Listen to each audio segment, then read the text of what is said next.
அஸ்ஸலாமு அலைக்கும். ஒரு சகோதரர் ஓவர் டேங்க், நம்ம வீட்டில் மேலே இருக்கக்கூடிய வாட்டர் டேங்க் அது ஓவர்ஃப்ளோ ஆகாமல் இருக்கிறதுக்கு ஒரு சர்க்யூட் கேட்டிருந்தார். இது வாட்டர் டேங்க் அலாரம். இப்போ இது வந்து 12012 ஒரு 500 mA உள்ள டிரான்ஸ்ஃபார்மர். இப்போ இந்த டிரான்ஸ்ஃபார்மர்லேருந்து வரக்கூடிய இந்த 3 லீடில் ஒன்றில் 1N4007 டயோடு ஜாயின் பண்ணி 470 MFD 25 வோல்ட் கெப்பாசிட்டர் ஜாயின் பண்ணி இது வந்து ஒரு 12 வோல்ட் அல்லது 5 volt relay, single contact relay. இந்த ரிலே இது 12 வோல்ட்டு சிங்கிள் கான்டாக்ட் ரிலே. மேலே இந்த மாதிரி ஒரு 5 பின் இருக்கும். இந்த ரிலேயில் இந்த 3 பின் இருக்கிறதுல இந்த பக்கம் உள்ள இந்த மேலேயும் கீழே உள்ளது 2 வந்து காயிலு. இது காமன் கனெக்ஷன். இது 2, ஒன்று வந்து நார்மலாக ஓப்பனாக இருக்கும், நார்மலி க்ளோஸ்டுங்கிறதும் இந்த காமன் பாயிண்ட்டும் ஜாயின்ட்லேயே இருக்கும். கரண்ட் வரும்போது இது மாறி இந்த பக்கம் போயிடும். ஸோ இந்த ரிலே ஒன்று இதில் பயன்படுத்துகிறோம். அதுக்கப்புறம் ஒரு பஸ்ஸர், நமக்கு வந்து ஓவர்ஃப்ளோ ஆயிடுச்சு அப்படிங்கிறத கேட்குறதுக்காக ஒரு பஸ்ஸர், ஒரு இண்டிகேட்டர் எல்இடி, இதை ஜாயின் பண்ணி இங்கே வந்து CL100 அப்படிங்கிற ஒரு டிரான்சிஸ்டர். இந்த டிரான்சிஸ்டர் வந்து இந்த மாதிரி இருக்கும், CL100. இப்போ இதில் இந்த மாதிரி 3 லெக் பேஸ், கலெக்டர், எமிட்டர் இருக்கும். இப்போ இந்த 3 லெக்லையும் நாம் பார்க்கும்போது இது வந்து கரெக்டாக நமக்கு வந்து ஆயுத எழுத்து மாதிரி இந்த மாதிரி இருந்துச்சுன்னா இந்த மேலே உள்ளது, டாப்பில் உள்ளது பேஸு, இந்த ரைட் சைடில் இந்த பாடியோட கனெக்ட் ஆகிருக்கும். இது வந்து கலெக்டர், இந்த லெஃப்ட் சைடில் உள்ளது எமிட்டர். இந்த டிரான்சிஸ்டர் ஒன்று எடுத்துக்கிறோம். அப்புறம் நம்ம எப்போ யூஸ் பண்ணக்கூடிய இந்த BC547 இந்த டிரான்சிஸ்டர் ஒன்று. அதுக்கப்புறம் இந்த ரெசிஸ்டர்ஸ் இதெல்லாம் வச்சு இந்த சர்க்யூட் வந்து நம்ம அசம்பிள் பண்ண போகிறோம். இது அசம்பிள் பண்ணுறதுக்கு இந்த மாதிரி ஒரு 0 PCB டாட் PCB நம்ம எப்பவும் பண்ணக்கூடியது. இது 3 இன்ச் பை 2 இன்ச் உள்ள இந்த சைஸு இதை எடுத்துக்கிறோம். இதில் இந்த 3-வே டெர்மினல், இந்த கனெக்டர் வந்து நம்ம இந்த டிரான்ஸ்ஃபார்மர் கனெக்ட் பண்ணுறதுக்காக, இந்த செகண்டரி 12012 இந்த 3ஐயும் கனெக்ட் பண்ணுறதுக்காக இது. இந்த 2-வே டெர்மினல் இங்கே வந்து ஒரு சென்சார் இருக்கும். இந்த சென்சார் என்னன்னாக்கா இது 2 கம்பி தான், 2 வயர், அது 2 ஜாயின் பண்ணும்போது நமக்கு இங்கே பஸ்ஸர் வரும். இந்த 2ஐயும் நம்ம வாட்டர் டேங்கில் ஒன்றை வந்து கம்ப்ளீட்டாக டிப் பண்ணிடுவோம், தண்ணிக்குள்ளே இருக்கும். ஒன்று நமக்கு எவ்வளோ தூரத்தில் நிறையணுமோ அந்த அளவுக்கு இதை ஒரு ஸ்க்ரூவில் டைட் பண்ணிடுவோம். தண்ணி நிறைஞ்சு வரும்போது ஏற்கனவே இது கான்டாக்டில் இருக்கும், இதில் டச் ஆன உடனே இது வந்து அலாரம் அடிக்கும். உடனே நம்ம வந்து அலர்ட் ஆகி மோட்டர் ஆஃப் பண்ணிடலாம். முதல்ல இந்த PCBயில் நான் இந்த 3-வே டெர்மினலையும் இந்த 2-வே டெர்மினலையும் இங்கே வந்து சால்டர் பண்ணியிருக்கேன். இங்கே இந்த ரிலேயை வந்து இதில் சால்டர் பண்ணியிருக்கேன். இப்போ அடுத்து இந்த சர்க்யூட் படி இந்த சர்க்யூட்லேருந்து இங்கேருந்து ஆரம்பிக்கிறோம். முதல்ல நம்ம 1N4007 இந்த டயோடு இதில் ஜாயின் பண்ணிக்குவோம். இந்த டிரான்ஸ்ஃபார்மருடைய இந்த முதல் பாயிண்ட்லேருந்து ஒரு டயோடு, இந்த டயோடில் இந்த ஒயிட் பேண்டு மேலே இருக்கணும். இது வந்து கேத்தோடு. இந்த ஆனோடு இதில் கனெக்ட் பண்ணி கேத்தோடு இந்த பக்கம் கொண்டு வந்து இங்கே வந்து 470 MFD கெப்பாசிட்டர், 470 MFD 35 வோல்ட் இருக்குது, 25 வோல்ட் போதும். இந்த கெப்பாசிட்டர் ஜாயின் பண்ணி இந்த டயோடுலேருந்து இந்த கெப்பாசிட்டர் பாசிட்டிவ், அதிலேருந்து இந்த ரிலேயினுடைய காயில் கான்டாக்டு, நடுவில் உள்ள காமன், அது வரைக்கும் இதை ஜாயின் பண்ணிட்டோம். இப்போ அடுத்து இந்த கெப்பாசிட்டருடைய நெகட்டிவ் இந்த காயினுடைய அடுத்த எண்டுக்கு வரணும், அங்கே இந்த டிரான்சிஸ்டர் ஜாயின் பண்ணணும். இந்த கெப்பாசிட்டருடைய நெகட்டிவ் எண்டு அதை எடுத்துகிட்டு வந்து இந்த ரிலேயினுடைய இந்த காயில் அடுத்த கனெக்ஷன் இங்கே ஜாயின் பண்ணிட்டோம். இப்போ இந்த இடத்துல நாம் இந்த CL100 டிரான்சிஸ்டர் வந்து மவுண்ட் பண்ண போகிறோம். இந்த டிரான்சிஸ்டரில் இந்த சென்டரில் உள்ளது பேஸு. இப்போ நாம் இதை இந்த மாதிரி மவுண்ட் பண்ணும்போது இந்த கலெக்டர் இந்த கெப்பாசிட்டருடைய நெகட்டிவ் சைடில் இருக்கணும். ஸோ இந்த கலெக்டர் வந்து மேல் சைடில் இருக்கணும். அப்போ பார்த்தோம்னா நமக்கு பேஸ் வந்து இந்த பக்கம் வந்துடுது, ரிலே பக்கம் போயிடுது. நமக்கு பேஸு இந்த பக்கம் இருந்தால் தான் நம்ம இந்த டிரான்சிஸ்டர் மவுண்ட் பண்ணி ஜாயின் பண்ண முடியும். அதனால் என்ன பண்ணுறேன், இந்த பேஸை வந்து இந்த மாதிரி மடிச்சுக்கிறேன்.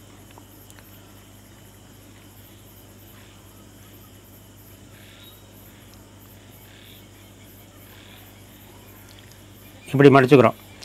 இப்படியே இந்த மாதிரி மவுண்ட் பண்ணேன்னா எனக்கு பேஸ் இந்த சைடு வந்துடும். அது மாதிரி கலெக்டர் இந்த நெகட்டிவ்க்கு போயிடும். இப்போ இந்த மாதிரி நான் இங்கே மவுண்ட் பண்ணுறேன். இது கலெக்டரில் இந்த கெப்பாசிட்டரோட ஜாயின் பண்ணிட்டேன். இந்த கலெக்டர் இந்த கெப்பாசிட்டரோட ஜாயின் பண்ணியாச்சு. இங்கே எமிட்டர் இருக்குது, இங்கே பேஸ் இருக்குது. இந்த பேஸ் வந்து நமக்கு இந்த பக்கம் இருக்குது. இப்போ இங்கே வந்து நம்ம அடுத்து இந்த பேஸுக்கும் இந்த எமிட்டருக்கும் ஒரு 1K ரெசிஸ்டர் இந்த இடத்துல ஜாயின் பண்ணணும்.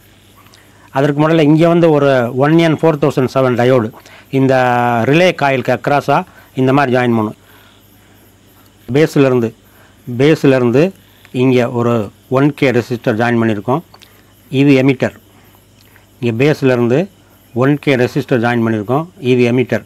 இந்த கலெக்டரை ஏற்கனவே இந்த கெப்பாசிட்டர் ஜாயின் பண்ணிட்டோம். இந்த எமிட்டரையும் இந்த ரெசிஸ்டரை இப்போ இந்த இடத்துல ஜாயின் பண்ணிடணும். இந்த எமிட்டரை இதோட ஜாயின் பண்ணிட்டோம். இப்போ இது வந்து நமக்கு இந்த லைன் வந்து இந்த 3 டெர்மினல் வச்சுருக்கோம்ல, இந்த ட்ரான்ஸ்ஃபார்மர் அதனுடைய சென்டருக்கு போகணும். அதை அப்போ கனெக்ட் பண்ணுவோம். இப்போ இதில் இந்த டிரான்சிஸ்டர் இது வந்து BC547. இப்போ இந்த டிரான்சிஸ்டர் இடத்துல மவுண்ட் பண்ணி இந்த எமிட்டரை இதனுடைய பேஸுக்கு கனெக்ட் பண்ணணும். இந்த 547 இந்த டிரான்சிஸ்டரை இந்த மாதிரி இந்த பக்கம் ஃபேஸ் பண்ணுற மாதிரி வச்சு இந்த இடத்துல மவுண்ட் பண்ணியிருக்கேன். இப்போ இதில் சென்ட்ரு வந்து பேஸு, இந்த சென்ட்ரு பேஸு, இது கலெக்டர். இந்த கலெக்டரை 220 ஓம் ரெசிஸ்டர் மூலமாக இந்த டயோடு பாசிட்டிவ் வருதில் அந்த கெப்பாசிட்டி இங்கே ஜாயின் பண்ணணும். அதனால் கலெக்டர் இங்கே வச்சுட்டா இங்கேருந்து இங்கே ஜாயின் பண்ணிக்கலாம்.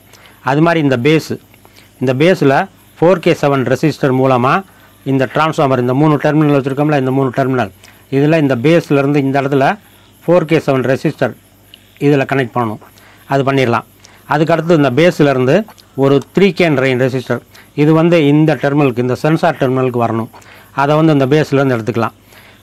ஸோ இந்த கனெக்ஷனுக்கு நான் முதல்ல இந்த டிரான்சிஸ்டரை இந்த மாதிரி இந்த இடத்துல மவுண்ட் பண்ணிக்கிறேன். இந்த இடத்துல வச்சு சால்டர் பண்ணிக்கிறேன்.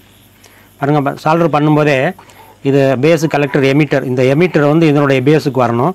கரெக்டாக இந்த எமிட்டர் அந்த பேஸுக்கு வர்ற மாதிரி இந்த இடத்துல அப்படி கரெக்டாக பார்த்து செட் பண்ணியிருக்கேன். இந்த இடத்துல பாருங்கள், இந்த எமிட்டர் இந்த டிரான்ஸ்டருடைய பேஸோடு கனெக்ட் ஆகிக்கிறோம். இந்த டிரான்ஸ்டருடைய எமிட்டர் நேர் இந்த பேஸுக்கு கனெக்ட் ஆகிடுச்சு. இந்த எமிட்டர் இந்த பேஸுக்கு கனெக்ட் ஆகிடுச்சு. அதுக்கப்புறம் இதனுடைய கலெக்டர், இந்த பக்கம் இருக்கக்கூடிய இதனுடைய கலெக்டர் இங்கே ஒரு 220 ஓம் ரெசிஸ்டர் மூலமாக இந்த பாசிட்டிவ், இந்த டயோடைய பாசிட்டிவ், இந்த கெப்பாசிட்டி பாசிட்டிவ் இங்கே வந்து கனெக்ட் பண்ணிட்டோம். இங்கேருந்து இங்கே கனெக்ட் பண்ணிட்டோம். இப்போ இதனுடைய பேஸ் மட்டும்தான் பாக்கி. பேஸ்லேருந்து ஒரு 4K7 ரெசிஸ்டர் இந்த டிரான்ஸ்ஃபார்மருடைய 3 டெர்மினல் போட்டுருக்கோம்னா இதுக்கு போகணும். ஸோ அதுக்கு நேராக இருக்குது. ஸோ அந்த இடத்துல வந்து இந்த 4K7 ரெசிஸ்டர் ஜாயின் பண்ணிடுவோம். இந்த பேஸ்லேருந்து 4K7 ரெசிஸ்டர் இந்த டெர்மினலுக்கு வந்து இங்கே சால்வ் பண்ணிட்டோம். பேஸ்லேருந்து 4K7 ரெசிஸ்டர் இந்த 3 டெர்மினலில் இந்த ஓரத்தில் ஜாயின் பண்ணிட்டோம். இப்போது பேஸ்லேருந்து 3K9 ரெசிஸ்டர் பேஸ்லேருந்து இந்த சென்சார் டெர்மினலுக்கு வரணும். பாருங்கள், இந்த சென்சார் டெர்மினலுக்கு இந்த டிரான்ஸ்ஃபார்மருடைய இந்த டாப் எண்டிலேருந்து இங்கேருந்து ஒரு வயர் ஒரு எண்டுக்கு வரணும். 3K9 ரெசிஸ்டர் அடுத்த எண்டுக்கு வரணும். இந்த சென்சார் டெர்மினலுக்கு இந்த 3 டெர்மினல் டிரான்ஸ்ஃபார்மருடைய இந்த டாப்லேருந்து ஒன்று இதுக்கு வரணும். ஸோ இந்த இடத்துலேருந்து இந்த அவுட்டரில் ஒரு வயர் மூலமாக இங்கே கொண்டு வந்துடலாம், இது கொடுத்துடலாம். அடுத்து அந்த 2வது டெர்மினலுக்கு இந்த டிரான்சிஸ்டர்லேருந்து பேஸ்லேருந்து 3K9 ரெசிஸ்டர் இங்கே பேஸில் இந்த 4K7 போட்டுக்கலாம், இங்கேருந்து 3K9 ரெசிஸ்டர் இதுக்கு வரணும். இந்த 2 கனெக்ஷன் முடிச்சிட்டோம்னா நாம் இதில் முடிச்சிட்டோம். அடுத்து வந்து இந்த சென்டர் டாப்பை கொண்டாந்து இங்கே ஜாயின் பண்ணணும். அது கடைசியாக பண்ணிக்கலாம். இந்த டிரான்ஸ்ஃபார்மர் கனெக்டர்லேருந்து 4K7 ரெசிஸ்டர் பேஸுக்கு வரணும். இந்த டிரான்ஸ்ஃபார்மர் கனெக்டர்லேருந்து 4K7 ரெசிஸ்டர் இந்த பேஸுக்கு போயிருக்கு. அதே பேஸ்லேருந்து ஒரு 3K9 ரெசிஸ்டர் இந்த சென்சாருக்கு வரணும். இந்த டாப்லேருந்து இந்த சென்சாருக்கு இங்கேருந்து இந்த டாப்லேருந்து ஒரு வயர் இங்கே வந்தாச்சு. இப்போ இதெல்லாம் பண்ணிட்டோம். இப்போ நம்ம கடைசியாக பண்ண வேண்டியது இந்த சென்டர் டாப், இந்த டிரான்ஸ்ஃபார்மருடைய இந்த சென்டர் டாப்பை எடுத்துகிட்டு வந்து இதை இந்த CL100 இந்த எமிட்டரில் இந்த லைனில் ஜாயின் பண்ணணும். இந்த டிரான்ஸ்ஃபார்மருடைய சென்டர் டாப், இந்த சென்டர் டாப்பை அப்படி எடுத்துகிட்டு வந்து இந்த வழியாக வந்து நேராக இந்த CL100 எமிட்டர், இந்த எமிட்டரில் ஜாயின் பண்ணிட்டோம். இப்போ கடைசியாக இந்த பஸ்ஸரும் இந்த ரெசிஸ்டர் LED இது மட்டும் கனெக்ட் பண்ணணும். இப்போ இந்த பஸ்ஸர் கனெக்ட் பண்ணுறது இந்த ரிலேயினுடைய நார்மலி ஓப்பன் அந்த கான்டாக்டில் கனெக்ட் பண்ணணும். அப்போ தான் இது வழியாக கரண்ட் வரும்போது இந்த கனெக்ஷன் இங்கே மாறும். நார்மலி க்ளோஸ்டு வந்து கரண்ட் இல்லாத போது இந்த காமனும் இதுவும் ஜாயிண்டில் இருக்கும். நமக்கு கரண்ட் வரும்போது இது ஆக்டிவேட் ஆகும்போது இந்த சுவிட்ச் இங்கே வந்துடும். அப்போ தான் இது வந்து பஸ்ஸர் ஆகணும். அதனால் இந்த நார்மலி ஓப்பன் NO அப்படிங்கிற கனெக்ஷனை இந்த ரிலேயில் எப்படி கண்டுபிடிக்கிறது அப்படின்னா, மல்டிமீட்டரை வச்சுக்கிட்டு கண்டினியூட்டி ரேஞ்சு வச்சுக்கிறோம். இது வந்து காமன் பாயிண்ட். இந்த காமன் பாயிண்ட்டோட இந்த 2 கான்டாக்டில் எது வந்து நார்மலி ஓப்பனாக இருக்குது, எது க்ளோஸாக இருக்குதுன்னு சொல்லி பார்க்கணும். இப்போ இது பாருங்கள், இது வந்து க்ளோஸாக இருக்குது. இப்போ இது வந்து கரண்ட் இல்லாமல் க்ளோஸ் ஆகிருக்கும். இப்போ ஆக்டிவேட் ஆகணும்னா இதுதான் ஆக்டிவேட் ஆகும். இப்போ இதுதான் நமக்கு வேணும். கரண்ட் வந்து ஆக்டிவேட் ஆகும்போது இந்த இதுதான் இதுக்கு பேர் நார்மலி ஓப்பன். இப்போ இந்த கனெக்ஷனில் இருந்து இந்த இடத்துல ஒரு ரெசிஸ்டர் ஒரு எல்இடி பண்ணி இந்த எமிட்டரில் ஜாயின் பண்ணணும். இதுக்கு அக்ராஸாக இந்த பஸ்ஸரை கனெக்ட் பண்ணணும். இது ரெண்டையும் இப்போ கனெக்ட் பண்ணிடுவோம். இந்த நார்மலி ஓப்பன் கனெக்ஷனை கண்டுபிடிச்சி அதுலேருந்து ஒரு 1K ரெசிஸ்டர் இங்கே ஜாயின் பண்ணிட்டோம். இப்போ இந்த இடத்துல இருந்து இந்த எமிட்டருக்கு இங்கே ஒரு எல்இடி ஜாயின் பண்ணணும். இப்போ இந்த எல்இடியில் வந்து நமக்கு 2 லெக் இருக்கும். ஒன்று ஹைட்டாகவும் ஒன்று கம்மியாகவும் இருக்கும். இப்போ இந்த 2 லெக்கில் எதை வந்து இந்த ரெசிஸ்டரில் ஜாயின் பண்ணுறது அப்படின்னு பார்த்தா அந்த பாசிட்டிவ் லெக்கு பாசிட்டிவாக தான் ரெசிஸ்டரில் ஜாயின் பண்ணணும். ஏன் அப்படின்னா இங்கேருந்து வரக்கூடிய பாசிட்டிவ் தான் வருது. இது நார்மலி க்ளோஸ் இருக்கும். இப்போ நம்ம கரண்ட் வந்து நார்மலி ஓப்பன் இங்கே கான்டாக்ட் வந்துடும். இது வழியே வரும்போது இங்கே பாசிட்டிவ் வரணும், இங்கே நெகட்டிவ் கிரவுண்ட் பண்ணணும். இப்போ இதில் அந்த பெரிய லெக்கு தான் பாசிட்டிவ், சின்ன லெக்கு வந்து நெகட்டிவ். இந்த பெரிய லெக்கு தான் இந்த ரெசிஸ்டர் இடத்துல ஜாயின் பண்ணணும்.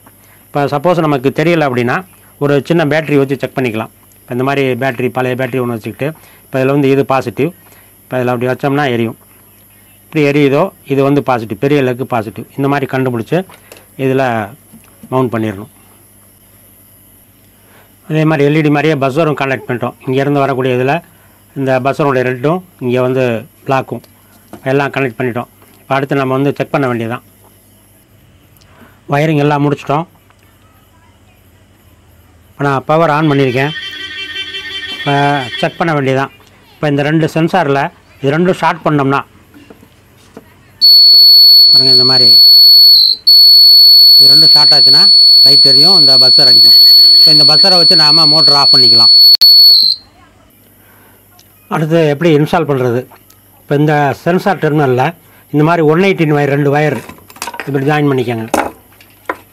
ஜாயின் பண்ணிவிட்டு ஒன்றில் இந்த மாதிரி ஸ்க்ரூ இதை வந்து நம்ம டேங்க்கில் மேலே அந்த டாப்பில் வந்து ஹோல் போட்டு ஒரு பக்கம் இதை உள்ளே வச்சுருங்க. இப்போ கீழே தண்ணி நிறைஞ்சிட்டு வரும்போது இதை டச் பண்ண உடனே இதை டச் ஆன உடனே நமக்கு அலாரம் அடிக்கும். இன்னொரு வயரில் இந்த மாதிரி கம்பி, இந்த மாதிரி கம்பியை வந்து அந்த டேங்க்கில் உள்ளே போட்டுருங்க. இந்த கம்பி இந்த மாதிரி நாக கம்பியை விட பிராஸு கம்பி வாங்கிக்கிட்டிங்கனாக்கா ரொம்ப நாளைக்கு இத்து போகாமல் இருக்கும். இப்போ இதை வந்து நம்ம ஒரு டெமோ பர்பஸ்க்காக பாருங்கள், இதை வந்து ஒரு டேங்க்குன்னு எடுத்துக்கிறோம். இதில் இந்த ஒரு வயரில் உள்ள கம்பியை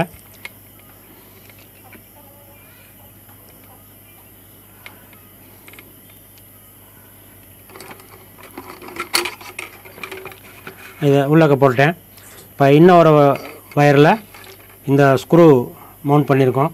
இந்த ஸ்க்ரூவை வந்து இதில் உள்ளக்க இருக்கிற மாதிரி இந்த மாதிரி வச்சிடறோம். இப்போ கீழேருந்து தண்ணி வரும்போது அந்த இதில் டச் பண்ண உடனே நமக்கு வந்து அலாரம் அடிக்கும்.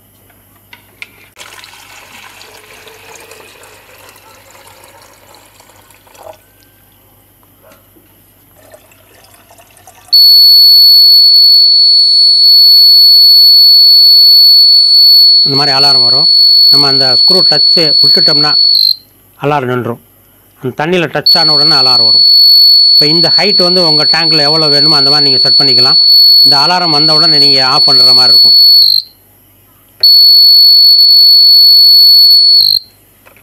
இதை வந்து 2 விதமாக மவுண்ட் பண்ணலாம்.